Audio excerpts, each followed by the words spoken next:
Let's listen in and look at Ilya Sutskever's latest talk from NeurIPS, which is easily one of the most important AI conferences in the world today.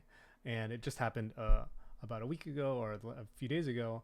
And well, let's take a look at what he talked about, why it's interesting, and yeah, I mean, Ilya Sutskever, if you don't know, is the one of the co-founders of OpenAI. There he is, right there.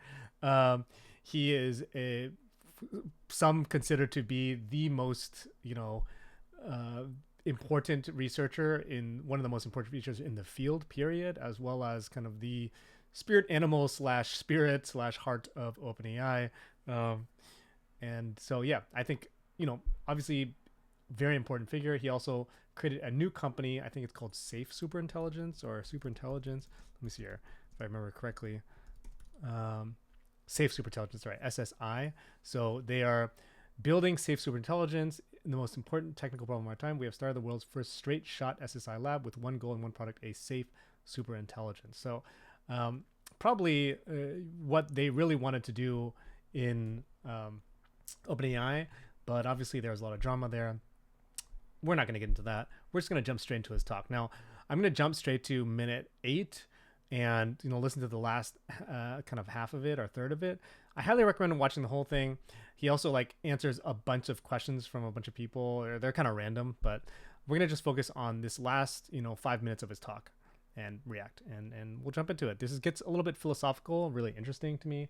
A lot of the theme of this podcast is to talk about things that are relevant philosophically to this space, right? Because not only does that help us to inform where are we thinking about where this is all headed at large in the industry, but also maybe it informs how we storytell about AI, which I think is really important. I think, frankly, Hollywood has gotten AI wrong in a lot of ways, especially in terms of things like Terminator to, even little things like Wall-E. There's just little things about these things where we are projecting ourselves onto a potential future or using the future as a critique of the present, but not necessarily the reality of this present, this understanding of AI, because frankly, a lot of people don't understand what AI is and what machine learning is, deep learning, and even pre-training, as we're looking at here. So let's jump into it, react to what he's talking about. So he talked about pre-training, which is fundamentally about how do we train these models. And it can be a little bit jargony, but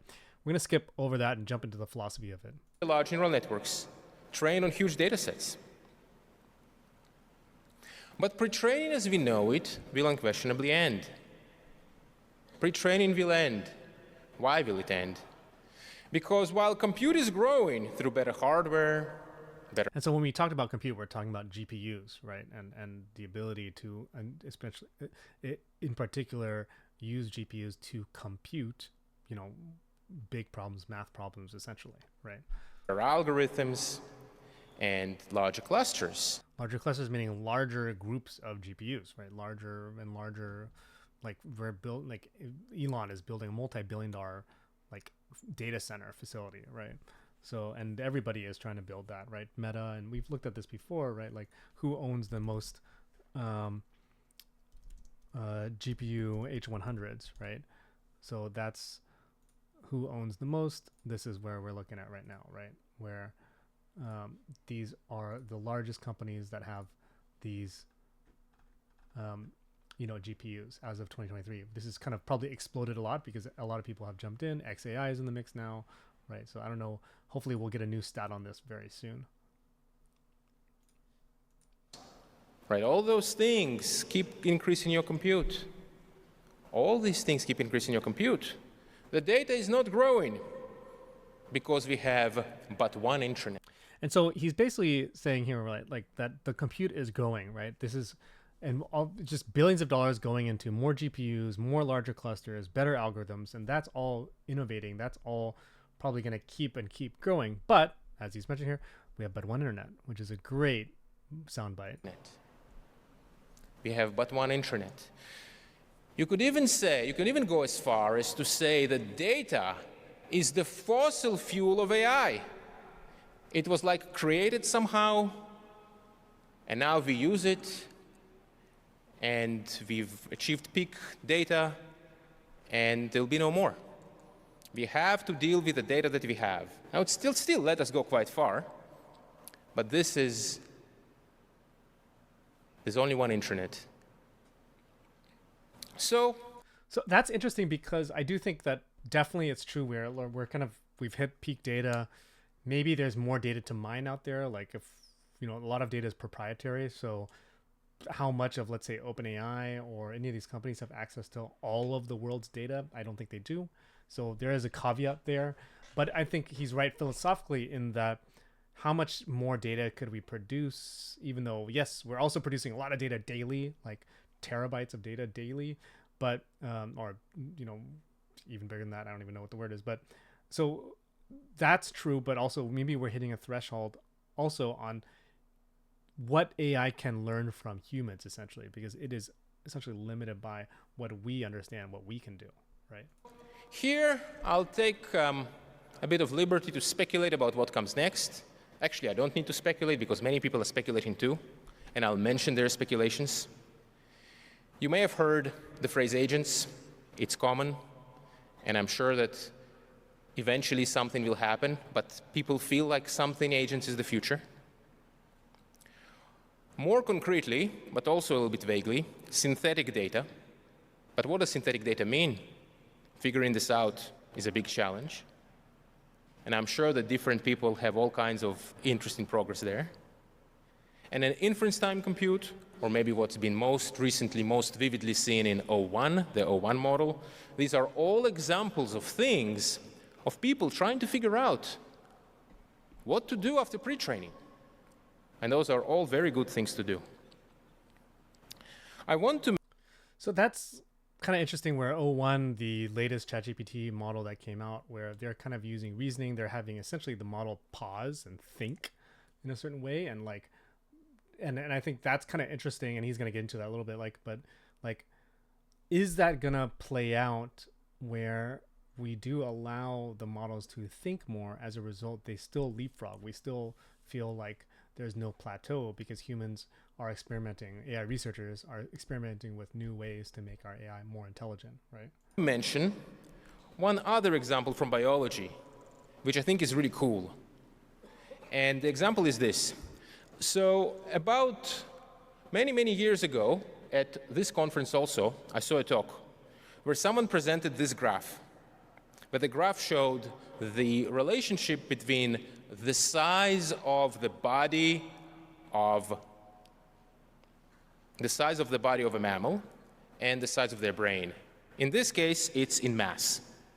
And that talk, I remember vividly, they were saying, look, it's in biology, everything is so messy, but here you have one rare example where there is a very tight relationship between the size of the body of the animal and their brain. And totally randomly, I became curious at this graph. And one of the early, so I went to Google to do research to look for this graph. And one of the images in Google Images was this. And the interesting thing in this image is, you see, like, I don't know, is the mouse working? Oh yeah, the mouse is working, great. So you've got this mammals, right? All the different mammals. Then you've got non-human primates. It's basically the same thing. But then you've got the hominids. And to my knowledge, hominids are like close relatives to the humans in evolution. Like the Neanderthals, there's a bunch of them.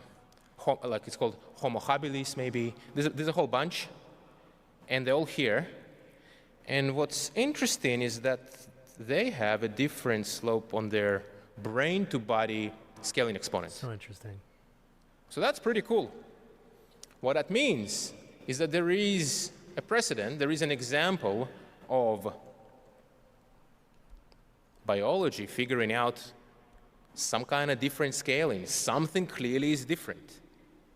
So I think that is cool. And by the way, I want to highlight, this x-axis is log scale. You see this is 100, this is 1,000, 10,000, 100,000, and likewise in grams, 1 gram, 10 gram, 100 grams, 1,000 grams. So it is possible for things to be different. The things that we are doing, the things that we've been scaling so far is actually the first thing that we figured out how to scale. Super interesting. And without doubt, the field, everyone who's working here will figure out what to do. But I want to talk here, I want to take a few minutes. That's just interesting because I've thought a lot about like whether or not humanity itself will be able to leapfrog AI in other ways. Like as AI takes away certain things that we do with our brains, will our brains now be freed up to do other things and then thereby become useful in other ways? And I think that's a thought that I keep returning to, like, and it gives me hope, right? Like to the extent to which AI can do painting, video work, basic document formatting and writing and all that. Okay, now where does my brain now get extra time to focus on? Now, right now, I'm spending a lot of time, actually learning how these AI tools work, but eventually, and already in some ways, I'm already spending less time making proposals or making slide decks because I can have the AI do all the outlining for me and have all that. So like, whereas my brain now, it's like able to be more spacious in other places. What that looks like in the immediate future and even long-term future, it's unpredictable, but I think that is kind of interesting.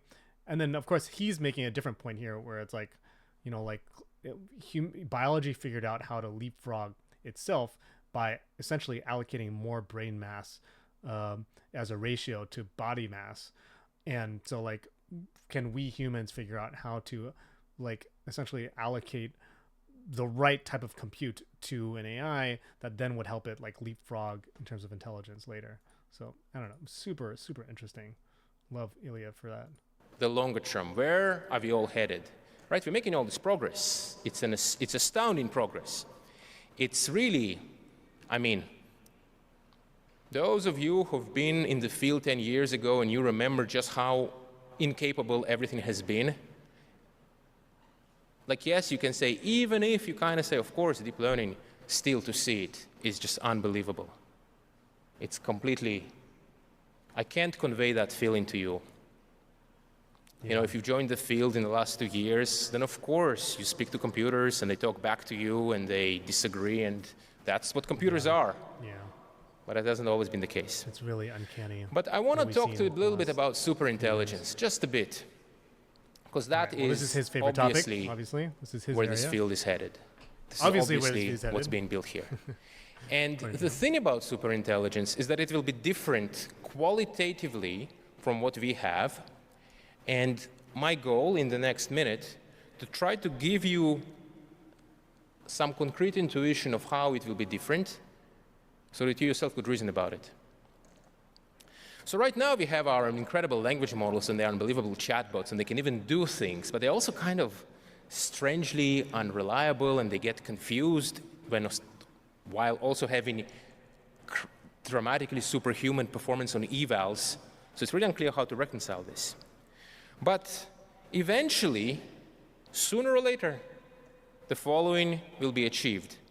Those systems are actually going to be agentic in a real ways, whereas right now, the systems are not agents in any meaningful sense. That might be too strong. They're very, very slightly agentic, just beginning. It will actually reason. And by the way, I want to mention something about reasoning, is that a system that reasons, the more it reasons, the more unpredictable it becomes.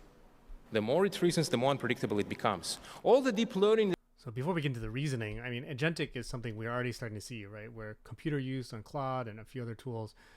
I, have this video about where does that head with like video AI and like, is it possible to start having like agentic, like video editing / video generating software?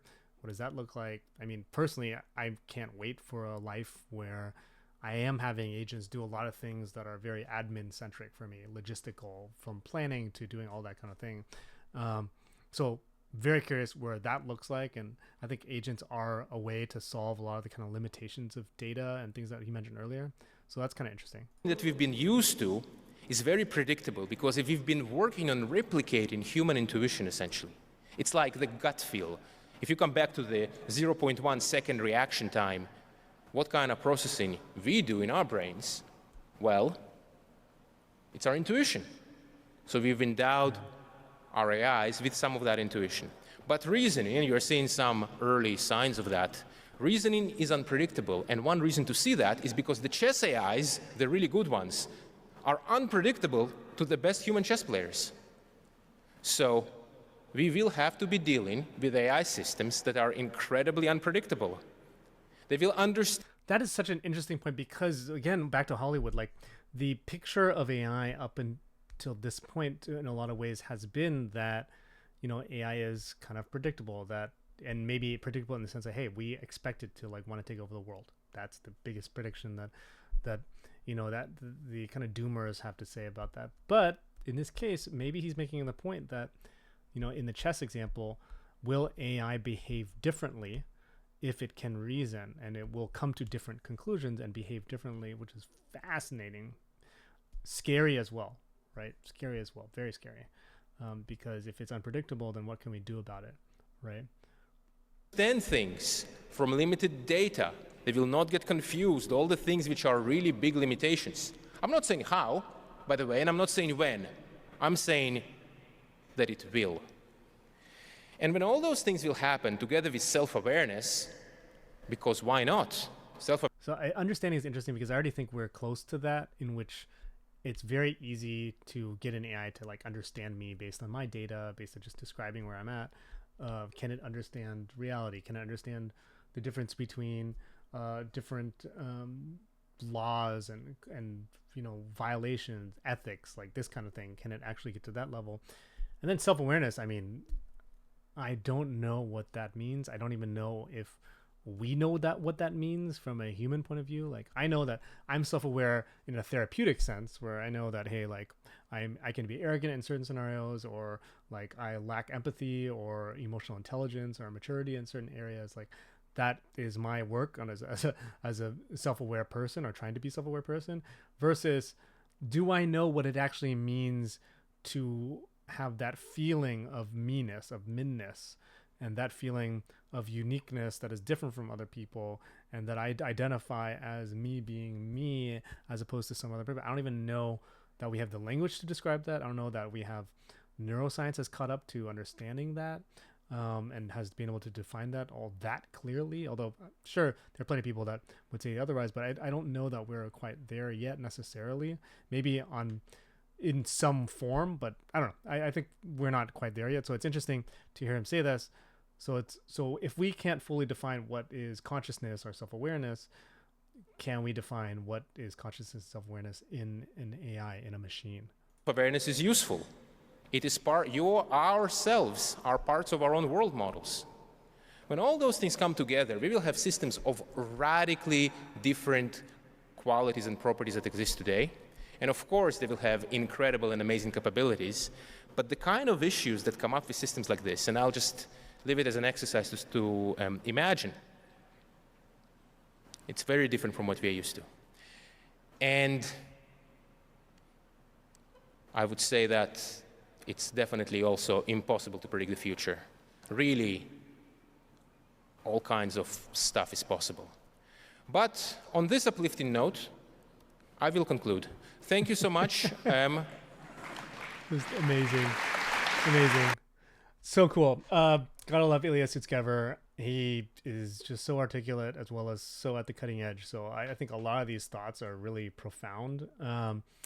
And it pushes me to think personally, and I'm curious how it pushes you guys to think differently. If you've watched it, I highly recommend watching the entire talk, which kind of goes through a longer history of like what are all these ideas and what is the make of them. Highly recommend. But that kind of snippet right there is just really such a challenging and interesting, you know, almost philosophical way for us to think about what is the future of AI and what does this all look like. So yeah, curious what your thoughts are.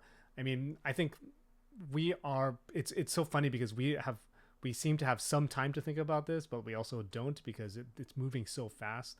The multi-billions of dollars of money that's going into this is changing the world as we speak, and it's unclear when it's going to arrive, what any version of superintelligence is going to look like, and how fast it's going to impact our lives on a day-to-day basis. I mean, already ChatGPT is literally changing people's lives in the way that they approach their work, in the way that they create, in the way that they think as well. And so how does this superintelligence, when it arrives, what is it going to do? Even an inkling of it, how is that impacting like how we think about the world, about our place in that world, of meaning, of work, of our families, of evolution of humanity, of evolution of life, etc. Like all these really, really big questions, I think, become even bigger, even more important to the daily lives of people, because in a world where an AI can do all of these things and do all the things that a lot of these top researchers are promising, what does this all look like for me as a person in this world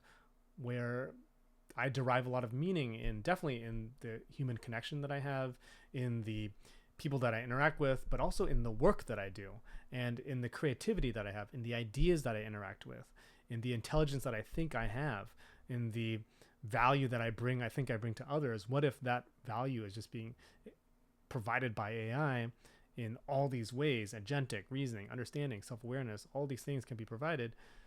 Staggering thing to think about. Really curious what you guys think about it. Thanks for coming to the channel, and talk to you soon.